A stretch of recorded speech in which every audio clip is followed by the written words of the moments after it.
Reading about beloved mothers, devoted fathers, beloved family, all of that. One headstone stood out to some of us, and it read, "Born in Eastern New York, 1819, died in Texas, 1854, slain by violence for his gold." And I thought, what a story! And then it sunk in, and I thought, man, my life is boring. I read the bottom of the tombstone, and it said, "He suffered much through life and murmured not." And then I said, man, my life is also soft. I would murmur a lot. We do. Our life is full of suffering. Each of our stories is unique. But one thing we cannot escape is suffering is and will be a part of our life. That at some point we will find ourselves like Mary, left beside the tomb of what we thought would last forever. Find ourselves there by the tomb weeping.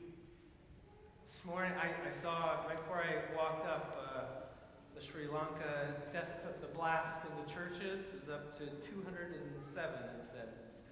Easter bombings in Sri Lanka, 207 that died this morning, right? It's a part of us. We cannot escape that.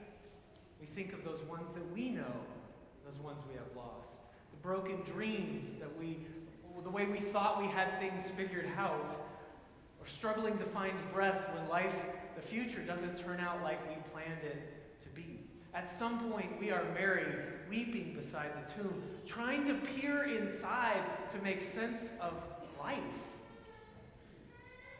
And today, the holy figures say to us, "Why are you weeping?"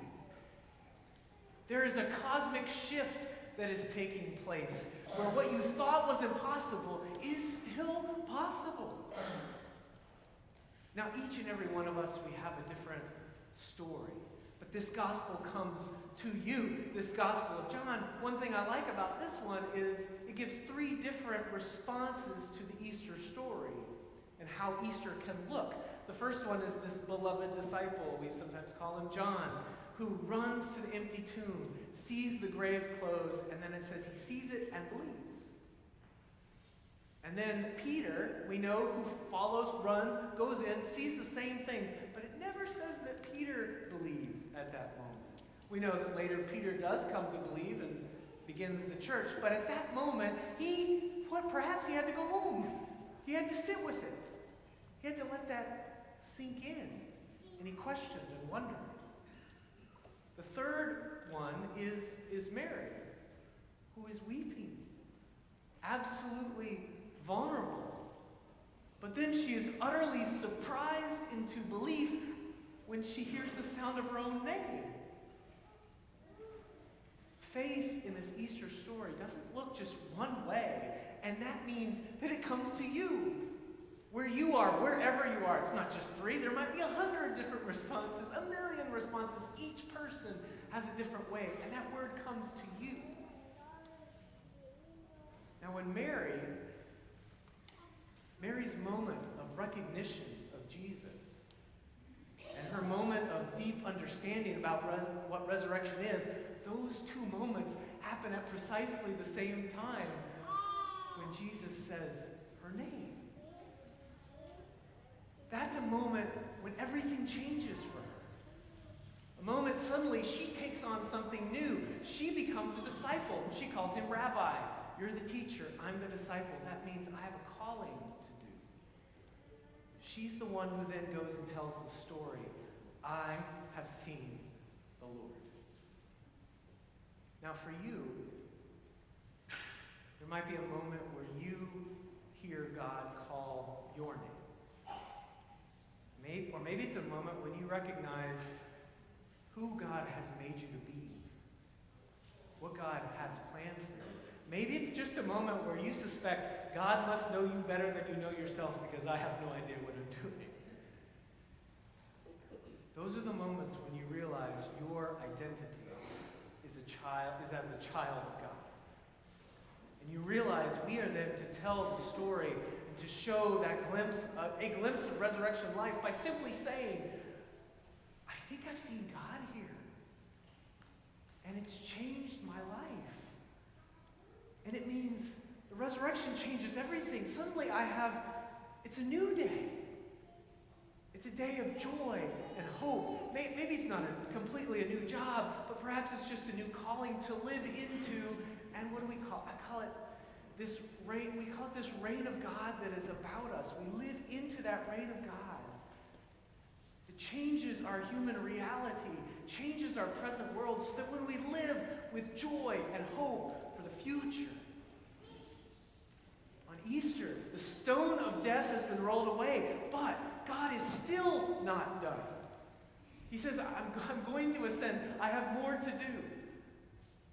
So the risen Christ says, you don't have to hold on to the past. You don't even have to stand still in your present. You move into the future where God's heart is going to be poured out into this world, in and through you and the story that you tell. For Mary, that just meant more than just getting your teacher or your friend back. And for us, it means more too. It means being known. Being known by name. Being known by holy love. And by being utterly surprised by the promise of peace for the future, even as we suffer in our present. One more story from that friends and family camp. After that rain moved through, we were sitting around the campfire. Dinner was cooking, and my kids were playing everywhere, and I was picking on the guitar. And Holden comes up to me and he says, "Dad, can I go play over there?" And I didn't know what he was pointing at, so he said, "Can I go play with them over there?" And I looked and I didn't see anybody, and I said, "Where?" He said, "Over there with them." And all I could see was the cyclone fence that was 15 feet away, and it was that old historical cemetery. And I said, "In there?" He goes, "Yeah, I want to play with those dead people over there." And I said, "Well, sure. How about you take some of your living friends with you?"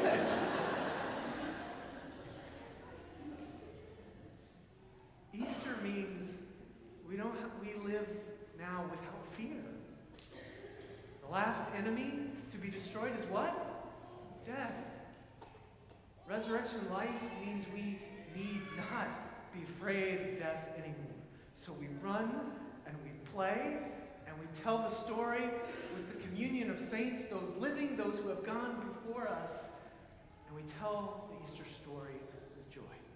Thanks be to God. He is risen. He is risen.